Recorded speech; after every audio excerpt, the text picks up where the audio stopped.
이 에베소는 소아시아 지역의 최대 교회였습니다. 또 최대 지역이었습니다.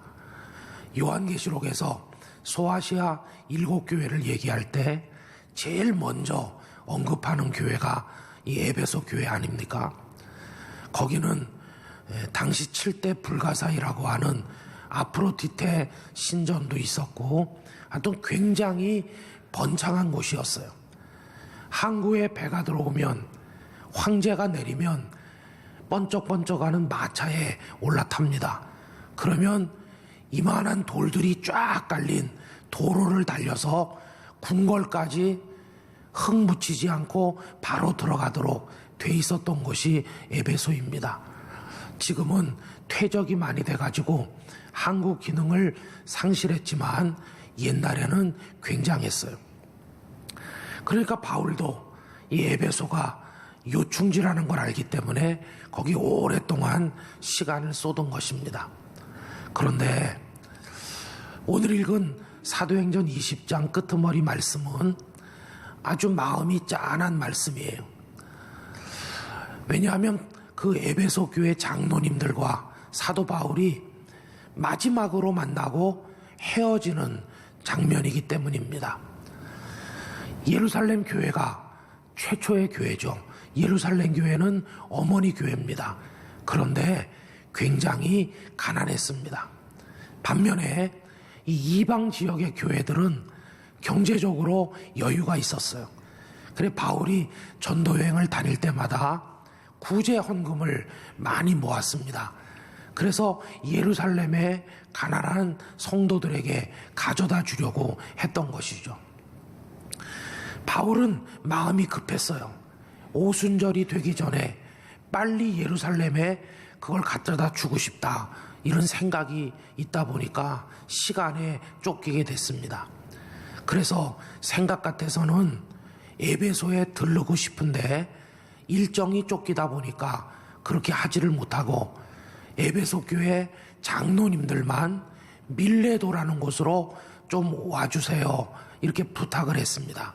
그래서 에베소 교회 장로님들이 밀레도에 도착을 하고 바울은 거기서 그분들을 마지막으로 만나게 됐어요. 이제 헤어지면 다시는 이 땅에서 얼굴을 못 보게 될지도 모르는, 참 마음이 뭐라고 표현하기 힘든 바로 그런 상황이었습니다.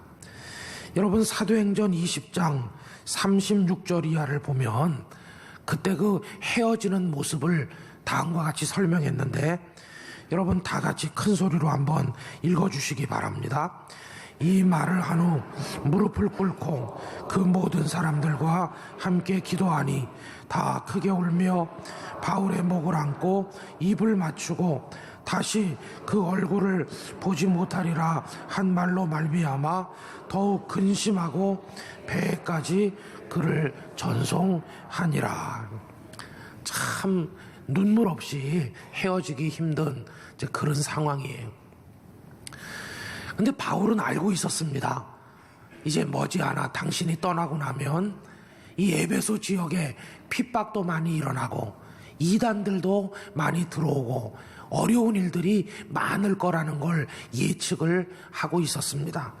그래서 사도행전 20장 29절로 30절 다 같이 읽어보실까요? 내가 떠난 후에 사나운 이리가 여러분에게 들어와서 그 양떼를 아끼지 아니하며 또한 여러분 중에서도 제자들을 끌어 자기를 따르게 하려고 어그러진 말을 하는 사람들이 일어날 줄을 내가 아노라. 내가 떠나면 참 어려워지겠다. 그때 바울의 소원이 뭘까요? 에베소 교회 교인들이 굳건한 믿음으로 그 어려움들을 다 극복하고 승리하게 되는 거, 이게 바울의 소원이었어요. 마치 바울은 젖먹이를 두고 떠나는 어머니의 심정과 같았어요. 이제 이들을 어떻게 하면 좋겠습니까? 자신은 떠나야 되는데 누구한테 에베소 교회 교인들을 부탁을 하고 떠나면 좋겠습니까? 많은 돈을 주면서 힘들면 이 돈을 써라, 그렇게 하면 될까요? 아니면 어떤 유명한 사람들을 소개시켜 주면서 힘들면 이분들한테 부탁해라, 그렇게 해주면 안심이 되겠습니까? 아니었습니다. 바울은 그들을 어디다 부탁했을까? 여러분, 이게 오늘 말씀의 핵심인데, 한마디로 말하면 주님의 말씀에다가 그들을 부탁하였습니다. 여러분, 오늘 본문 32절 그 앞부분에 뭐라고 그랬나요? 지금 내가 여러분을 주와 및 그 은혜의 말씀에 부탁하노니, 이렇게 말씀에 여러분들을 부탁한다. 여러분, 왜 바울은 에베소 교인들을 말씀에다가 부탁했을까? 그 이유가 있습니다. 하나님의 말씀은요, 성도들을 든든하게 세워주는 능력이 있기 때문이에요. 오늘 말씀 32절 우리 큰 소리로 다시 한번 읽도록 하겠습니다. 지금 내가 여러분을 주와 및 그 은혜의 말씀에 부탁하노니 그 말씀이 여러분을 능히 든든히 세우사 거룩하게 하심을 입은 모든 자 가운데 기업이 있게 하시리라. 할렐루야. 내가 말씀에 부탁한다. 그런데 이 말씀은 그리스도인들을 든든하게 세워준다. 여러분, 말씀이 든든하게 세워주는 걸 바울 자신이 먼저 체험을 했습니다. 바울이 사울일 때를 생각해 보세요. 예수 믿는 사람 잡으러 갔던 그가 확 바뀌어서 예수님을 전도하는 자가 됐다더라. 이 소식이 예루살렘의 유대 지도자들에게 전해졌을 때 그들이 얼마나 화가 나고 분했겠습니까? 그들은 사도 바울에게 압박을 가했을 뿐만 아니라 나중에 보면 바울을 죽이려고 했어요. 그러면 바울이 교회 성도들에게는 환영을 받았습니까? 아니었습니다. 이 사람이 더 이상 핍박자가 아니고 예수님을 영접했다는 말을 듣긴 하지만 그 교인들은 그걸 받아들이기가 참 어려웠어요. 왜냐하면 그동안 이 사울이 행했던 악행이 너무나 크기 때문에 정말 이 사람이 예수님을 믿나 다 의심하게 됐어요. 바나바가 이 사람이 정말 주님의 사람이 됐다고 아무리 설명을 해도 사람들은 다 색안경을 끼고 이 사울이란 청년을 바라보았습니다. 그러니까 그때 사울은요, 아주 외로워요. 그동안에 함께했던 유대 지도자들은 이제 적이 됐죠. 그러면 자신을 받아주어야 될 믿음의 형제들도 색안경을 끼고 자신을 멀리하죠. 참 어려웠어요. 그래서 바나바는 안 되겠다, 시간이 좀 필요해, 그러면서 이 바울을 그때 사울일 때 그의 고향 다소로 보내게 됩니다. 거기 가서 좀 오래 있어라. 그러면 내가 나중에 데리러 가겠다. 그리고는 나중에 바나바가 안디옥에서 일할 때 다소에 가서 그를 데리고 와서 같이 일한 게 아닙니까? 또 그 바울이 겪었던 어려움은 이런 인간관계 어려움만은 아닙니다. 한번 생각해 보세요. 태어나서 골수 유대인으로 살았어요. 골수 바리새인이었어요. 율법에 푹 빠져서 살았어요. 그게 전부인 줄 알았어요. 그랬던 그가 거기서 벗어나 전혀 생소한 예수님의 품으로 옮겨가는 게 그게 쉬웠겠습니까? 지금까지 살아온 모든 과거를 다 버리지 않으면 안 되는 건데 이게 하루아침에 쉽게 되는 거겠어요? 정말 어려운 일이죠. 많은 영적인 정서상의 혼란이 있었을 것입니다.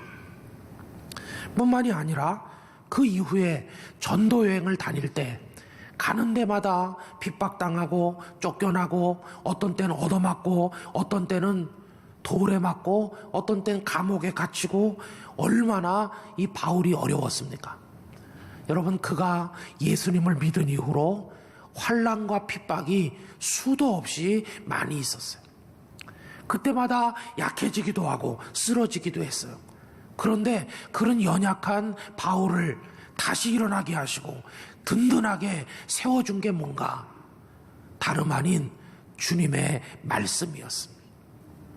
여러분, 그래서 그는 그 말씀이 자신을 세워주었다는 걸 알기 때문에 그 말씀이 에베소 교회 교인들도 세워줄 줄로 확신하고 에베소 교회 교인들을 주님의 말씀에다가 부탁을 한 것이었어요. 여러분, 이 바울은 어떤 말씀들을 붙들었을까요? 첫째는 그가 이미 익숙하게 알고 있던 구약의 말씀을 붙들었을 것입니다. 그는 어려서부터 말씀을 배웠는데 그때 그 말씀이라는 게 구약 성경이죠. 그는 구약 성경에 통달한 사람이었어요.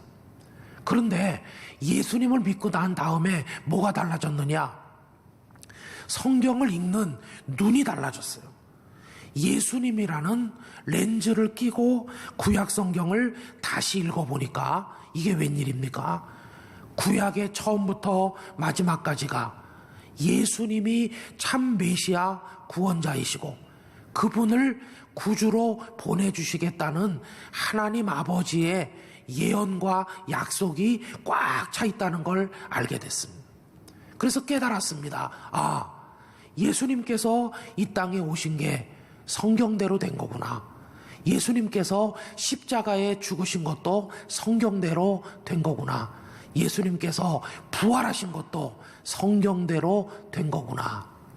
이미 알고 있던 말씀인데 예수님이란 렌즈를 통해서 그 말씀을 전혀 새롭게 발견하게 됐어요. 여러분, 그가 얼마나 말씀을 예수님을 통해서 새롭게 연구하고 은혜를 받았는지가 잘 나타나 있는데 고린도전서 15장 3절 4절을 우리 다 같이 읽어보도록 하겠습니다. 내가 받은 것을 먼저 너희에게 전하였노니 이는 성경대로 그리스도께서 우리 죄를 위하여 죽으시고 장사 지낸 바 되셨다가 성경대로 사흘 만에 다시 살아나사, 그렇게 되어 있죠. 전부 다 성경대로 됐다. 그래서 힘이 빠질 때마다 다시 용기를 얻는 거예요. 내가 증거하는 예수님 성경대로 오셨고 그 예수님 성경에 따라 죽으셨고 그 예수님 성경에 따라 다시 사셨다. 그렇다면 내가 전하는 복음이 지금은 핍박을 당하지만 성경대로 최후의 승리를 얻게 될 줄 나는 믿습니다. 다시 힘을 얻는 거예요. 두 번째, 바울이 배우게 된 말씀은 또 뭐가 있을까? 그거는 예수님의 말씀이었어요. 그는 예수님을 믿기 전에는 구약 성경밖에 몰랐어요. 그런데 예수님을 믿고 난 다음에는 예수님이 이 땅에 계실 때 제자들과 사람들에게 가르쳐 주신 많은 말씀들이 있다는 걸 알게 됐어요. 또 예수님께서 행하신 엄청난 이적들이 있다는 것도 듣게 되지 않았겠어요? 그가 정확히 누구에게 예수님의 말씀을 배웠는지는 잘 모르지만 아마 많은 사람들에게 들으려고 애를 썼을 것입니다. 저는 뒤늦게 예수님을 믿어 예수님이 가르치는 걸 눈으로 보고 직접 듣지 못한 게 한이 된 사람인데 예수님이 무슨 말씀하셨나요? 그러면 제자들도 바울에게 다 말해줬을 겁니다. 우리가 들판에 있을 때 떡 5개 물고기 2마리로 뭐 이런 식으로. 근데 바울은 자기 눈으로 그분을 보고 자기 귀로 직접 배우지 못한 게 한이 맺혀서 다른 사람들보다 한마디라도 더 예수님의 말씀을 알아두려고 노력했던 인물이라는 것입니다. 여러분, 어쨌든 간에 쓰러지고 연약해질 때마다 그를 일으키고 그를 든든히 세워준 게 그게 뭐냐? 어떤 사람이었느냐? 주머니에 있는 돈이었느냐? 그가 가진 로마 시민권, 그가 가진 여러 배경 이런 거였느냐? 아니었습니다. 여러분, 그를 세워준 것은 말씀이었습니다. 말씀이 우리를 세워준다 하는 것입니다. 그는 자기 자신이 말씀을 통해 이렇게 세움받은 체험이 있기 때문에 에베소 교인들도 말씀이 세워줄 거라는 걸 확신하고 있었다는 것입니다. 여러분, 말씀은 어떻게 우리를 세워주는 것일까요? 그 이유가 있어요. 그것은 말씀 안에 은혜가 들어있기 때문이에요. 오늘 읽은 32절 말씀을 여러분 다시 한번 가서 눈으로 보세요. 바울은 그들을 주님께 부탁했어요. 주님.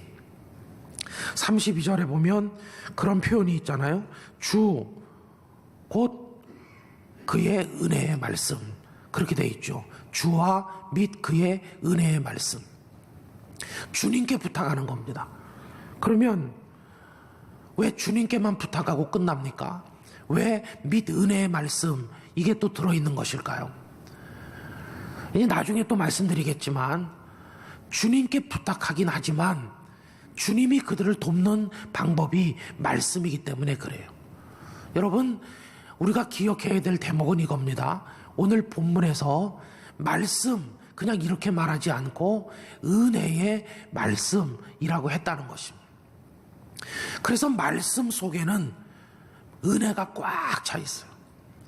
은혜를 얻기를 여러분이 원하신다면 말씀을 받으시면 됩니다.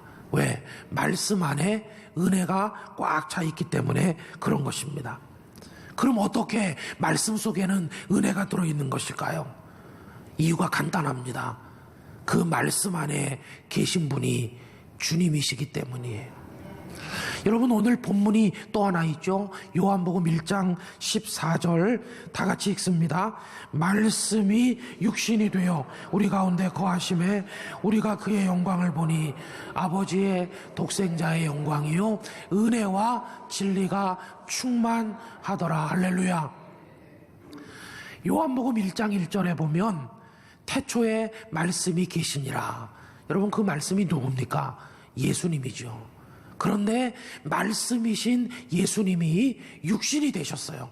사람의 몸을 입고 이 땅에 오셨는데 그분을 보니까 그 안에 뭐가 충만하다고요? 은혜와 진리가 충만하다. 예수님 안에 은혜가 충만합니다. 진리도 충만합니다.